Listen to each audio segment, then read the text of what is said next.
When IO Interactive was first announced as developing a James Bond game, people connected the obvious dots. James Bond inspired Hitman, the series IO is best known for, so the studio seemed like a great fit to take on a proper 007 game. But it's where those two experiences would need to be different that had me most intrigued. A 007 game can't just be a Hitman game with different hair. Thankfully, IO's first foray into the James Bond world proves the team knows this and leans into it, delivering a thrilling Bond experience worthy of the character, while also applying lessons learned from the studio's own international man of mystery.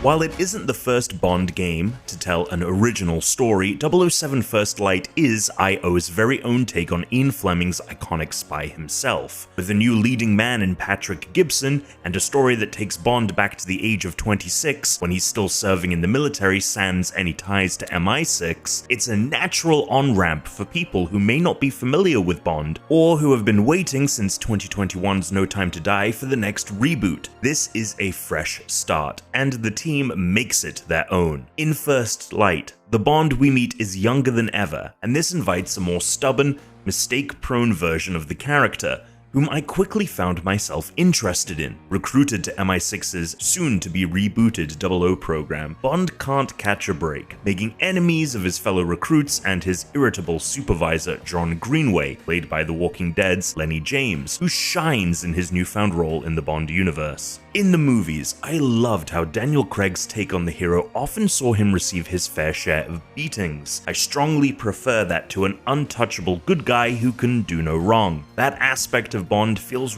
ramped up even more in First Light, with a version of the spy who is hardly out of the figurative cradle at the intelligence agency. James Bond is a headstrong young man, and his tendency to ask for forgiveness rather than permission is both his best and worst attribute in the eyes of his superiors. Issues with authority. I believe it's more a case of authority having issues with me.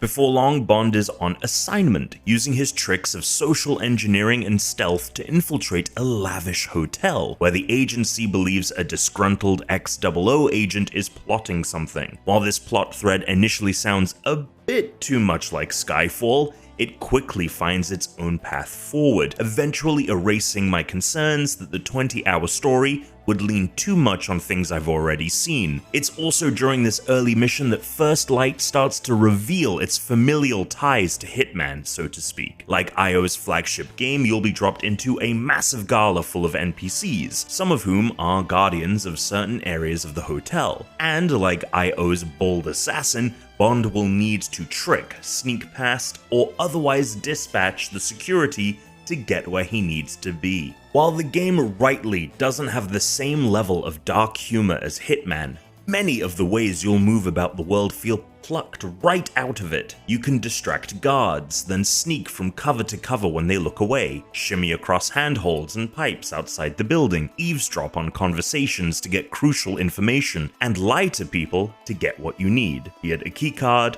the whereabouts of a particular person, or for them to simply step aside and let you pass, which First Light gamifies as the bluff mechanic. It won't work on everyone, but some enemies will simply take you at your word, as Bond is a charming young man good at acting like he belongs somewhere he doesn't. Once in a while, you'll even don a disguise.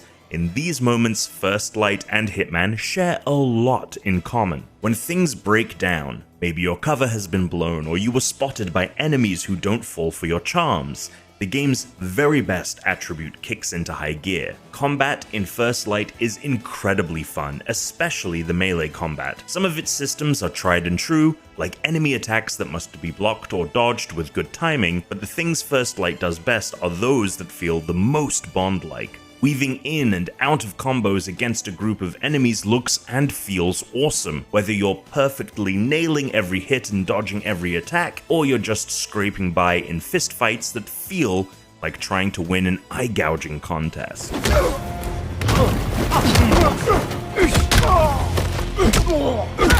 Gunplay is fun too, and though I preferred to use my fists because it felt it fit the character better at times, I love how First Light's guns never have much ammo in them, demanding you frequently change what you're armed with by taking them off defeated enemies. You can even chuck your gun at their heads when it's out of ammo. Combined with a slow motion focus aim mechanic, enemies who effectively flank you, and lots of destructibility, the end result makes for frenetic shootouts of precision headshots and creative explosions every time you've been given the license to kill. The exciting set pieces, once starring Connery, Brosnan, Craig, and the others, are faithfully captured in First Light, but what makes them even better is how often these moments aren't scripted. They are a result of my own improvisational input, navigating a complex battlefield and using every tool at my disposal to capture the specific biorhythms of a Bond movie. Speaking of tools, it's funny how well a Bond story maps onto video games. Not only do you trot around the globe in a way that suits distinct missions, but Bond is always aided by Q and his Q-Lab spy gadgets. With his nearly ever-present Q-Watch, Bond can scan an area for enemies and interaction points, even through walls, using the sort of detective vision mechanic that Arkham Asylum popularized in 2009. Bond can also hack electronics with that same watch.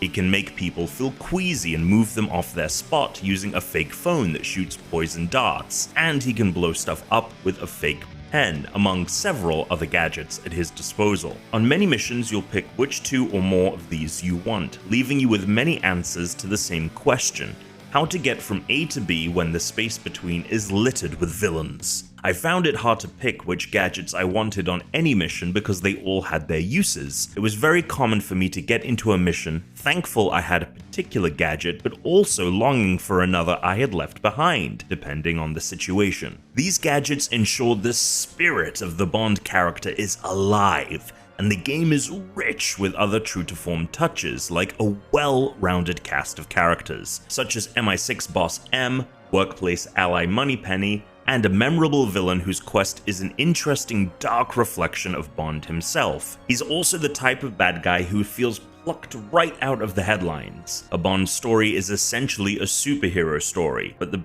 best of them ground themselves in reality by speaking to the social and political context in which they've arrived, and First Light shines in this regard. Watching the Bond movies recently for the first time, my wife jokingly wondered if the Bond girl is always going to betray him, given how often it happens. I was glad to see First Light toy with this expectation a lot during its runtime. As for 007 himself, Patrick Gibson did so well to become the hero in my mind that, while I used to think of him as the actor who plays the title role on Dexter First Blood, by the end of the game he'd become James Bond first and foremost. It's hard to see him any other way.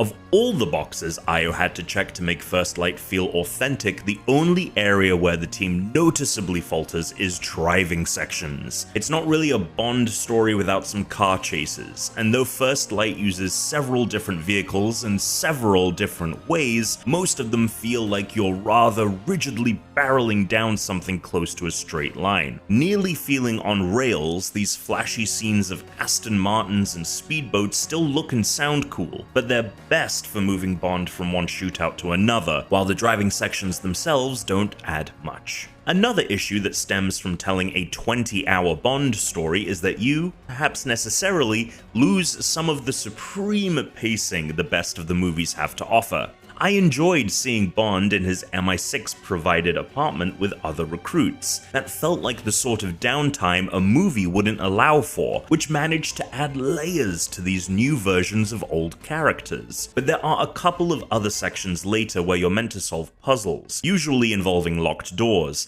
and in these sections the pacing can grind to a halt, pulling me out of the otherwise exciting story. That's a hard problem to solve, given how a game necessarily differs from a movie. Don't tell me the old pro needs a timeout.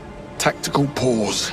One area in which the pacing doesn't suffer is First Light's secondary mode, TAC-Sim, short for Tactical Simulation. The in-universe excuse for this challenge mode is that it's Bond's way of staying frosty, beating up virtual bad guys in virtual kitchens, villas, and military installments. What this amounts to for you is a highly replayable mode that gets right down to the game's best bits, its combat. Across many levels, you can attempt to complete dozens of challenges, which is something the studio has designed very well before. I like this mode out of the gate, though the rewards feel lacking for now, with some lukewarm weapon skins and outfits on offer. IO plans to support TAC-SIM with updates, and I look forward to seeing how it evolves. But for those who wondered if this could be the equivalent of Hitman's incredible freelancer mode, it's far from that as of now. In the end, IO's take on James Bond was actually more like Hitman than I expected, but that's not to say it's simply Hitman by another name. As someone who has loved the series for nearly 25 years, it's fascinating to see how IO apply everything it's learned. 007 First Light wisely repurposes what works in both universes, but isn't afraid to reimagine or ditch those parts that don't. Though some aspects of the game do hinder the pacing, so much else feels authentic and riveting. As Hollywood seems uncertain about where to take Bond next, IO Interactive's debut effort is supremely confident.